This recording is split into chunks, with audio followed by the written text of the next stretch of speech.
On the previous video, I put together a little chart for you guys just to, and this is really important when deciding what kind of measure of center, what measure of variation to use for different data.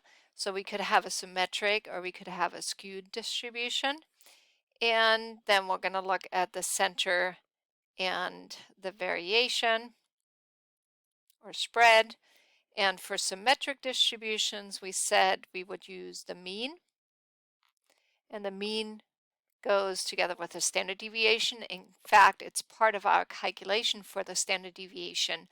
For skewed distribution, we want to use the median because it ignores our outliers, those very large or very small values. And then we want to use the IQR, which is the range of the middle 50%. So again, in the calculation for the IQR, we first find the median and then the first and the third quartile, and the IQR is just the difference of Q3 minus Q1. So when we look at our distribution over here, we see that we have two very different distributions for the males and the females. And these are scores for a bowling tournament over here. So we can kind of look at, hey, the females, we start out low, it goes up to a maximum and then it gets lower again. It looks like it's unimodal, symmetric, and mound shaped. We call that approximately normal. And, that would be, again, as we said, unimodal, symmetric, and mound shaped. The males, on the other hand, we definitely have a skew, and we'll look at, which direction that skew goes in a minute. So this is skewed data over here. So we already know that for our symmetric distributions, we want to use the mean and the standard deviation. And then for the males, we are going to use the median and the IQR. So just a quick word on the skew of our data over here. When we have a stem and leaf plot where we have just data over on the right, we can tilt our head or turn our paper and we can see the direction of our skew. It would simply say, hey, if the long tail is on the right, that would be right skewed. If our long tail is on the left, it would be left skewed. Unfortunately, we can't do the same thing when we have the back-to-back stem and leaf plot when we're looking at the data on the left, because this is really a mirror image. We could, flip it together and, then we could tilt our head. So over here for the male data, you notice that, they have most of their data is larger numbers, and then we have a few numbers that are a little lower. So their tail is actually extending to the left. So this is left skewed.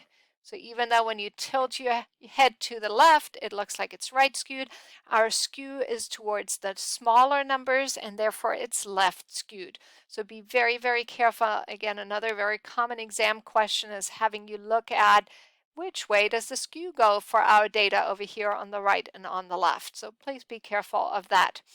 The next thing I want to show you, or if you watched the video on the TI-84, is how to calculate these values, how to calculate both the mean and the standard deviation. And we already saw that how complicated our standard deviation is when we're doing it manually. So we never want to calculate a standard deviation by hand. The example we looked at was a very small example, was just a few numbers. So this one is a much bigger example, or has a lot more numbers, so it would be a lot more cumbersome to do this manually. So instead, I'm going to pull up my TI-84, I'm going to put in the numbers, and then we're going to calculate it right here on the TI-84. The way we enter our data is, and we're first going to look at the females over here, so we're going to go to Stat, Edit, and if there's numbers in there, let me just put a couple numbers in here. We can clear these out by going to the very top of the list, going clear and down. If we click on delete the list, it will actually remove that entire list, and we can go back into the setup editor to put them back in. But now we're simply going to enter in the values, and remember our values are, we have the stems and then we have the leaf put together. So in our data over here, our lowest value is actually 238, right? The 23 from the stem plus the 8 in the leaf, that's our lowest value. The next one is 23 put together with 9, that's 239.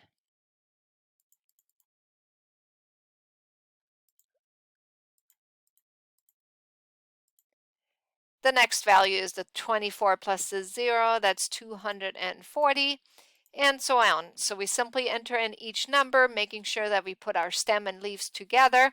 I'm going to pause the video and enter in the rest of the data. All right, here's my complete list of values for the females.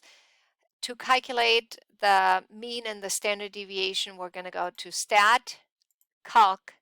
We're going to click on one var stats. This is actually the how we calculate our summary statistics. We always use one var stats. Our list is in L1. If we wanted to choose a different list, we could use the second button and the number. As you can see in blue letters above each number, like above the 4, there's an L4 in blue letters. That just means first click the second button, then click the number 4. But over here, I put all my data into list 1. Frequency list we don't need. This would be when we have, let's say, there's 5 238s, and I only, I have this given in a frequency list. So in our example, we had all raw data. It's all entered into list 1, so we can go down to calculate, hit enter, and here are all sorts of summary statistics. The very first one gives us the mean. That's the X bar, 256.87. Then we have a couple calculations that are useful for finding the standard deviation, and so we never really look at those. The fourth line is our standard deviation, and remember first the sample standard deviation is an S, and then we have below that the population standard deviation, which is the sigma of X, so that's the Greek letter.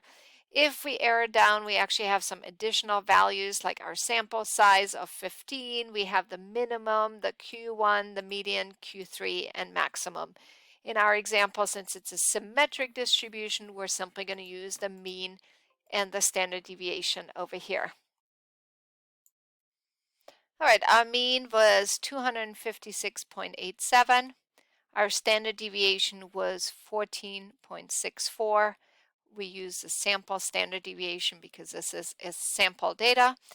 And, that makes sort of sense. Our mean is right here in the middle. And then the 14.64 kind of tells us on average how much our values vary from that mean of 256.87. Our justification of choosing the mean and the standard deviation is because the distribution of scores for females is approximately normal, which makes it symmetric. So we're going to just write down symmetric. So the distribution of bowling scores for the females is symmetric. Now we're going to look at the males. So we already said we had a left skewed distribution.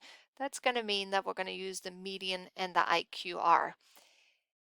So we can again enter our data into the calculator, and it will calculate our median for us. It will calculate the Q1 and Q3 for us, or we could manually calculate these values. So next we're going to enter in the male data, and so let's get out of this screen over here. We would go back to Stat, Edit, and we're going to clear out our list over here. And we're going to enter the male data just like before. I'm going to put this in on my own, but we're going to look at the first couple numbers we have to enter. So there's no number at 23, so we want to make sure we're not entering any number there. The first number is the 0 next to the stem of 24, so that's 240. The next number is the 3 next to the 25, that's 253. So remember, first comes the stem, then our leaves, and you simply put those together. The next number would be 260, that's the 26 and the 0, and then the 268. And I will stop the video to enter the rest. I've entered all the numbers. I also checked my list briefly. I actually had an extra digit in the first value. So it's always helpful to actually kind of look through your list, make sure that no digits were left out. Another way to verify at the end, also make sure that your answer is reasonable, right? Your mean should be somewhere within the range. And so we're going to calculate stat, calc, 1var stats, using our list one, leaving the frequency list blank, and we're going to hit enter over here. So remember, when we arrow down to the bottom, we see that the median is 278. That's our midpoint of our data.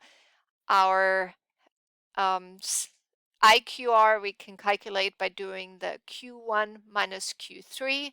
So let me write both of those values down, and we're going to calculate the IQR in a second. So here we go. For the males, we said as a measure of center, we're going to use the median. For our spread, we're going to use the IQR. Let me actually go up.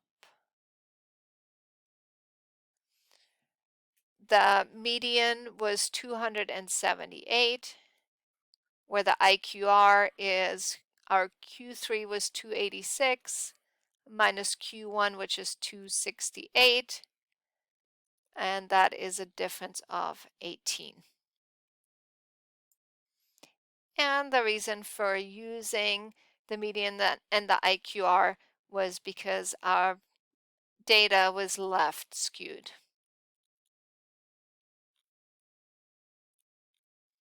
where this was symmetric data.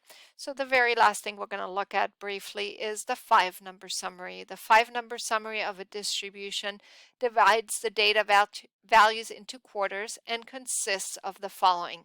Now this 5-number summary is the basis for making a box plot. We already looked at a box plot in class.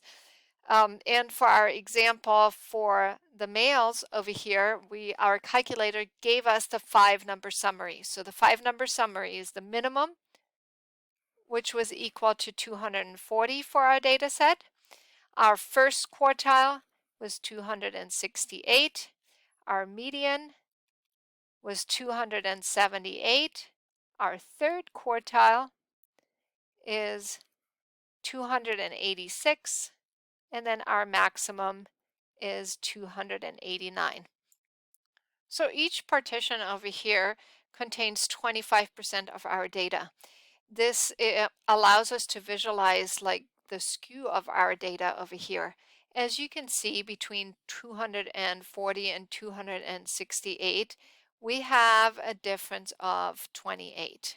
Between Q1 and the median, we have a difference of 10. Between our median and Q3, we have a difference of 8. And between Q3 and the maximum, we only have a difference of 3. So this just means that our lower values are much more spread out, where our upper values are much closer together. And you can see that on the graph over here, right? The upper value, we have a lot of values in the 270s and 80s, where below that, the values are much more spread out. So in the next video, we'll learn about how we can use the 5-number summary to make a box plot.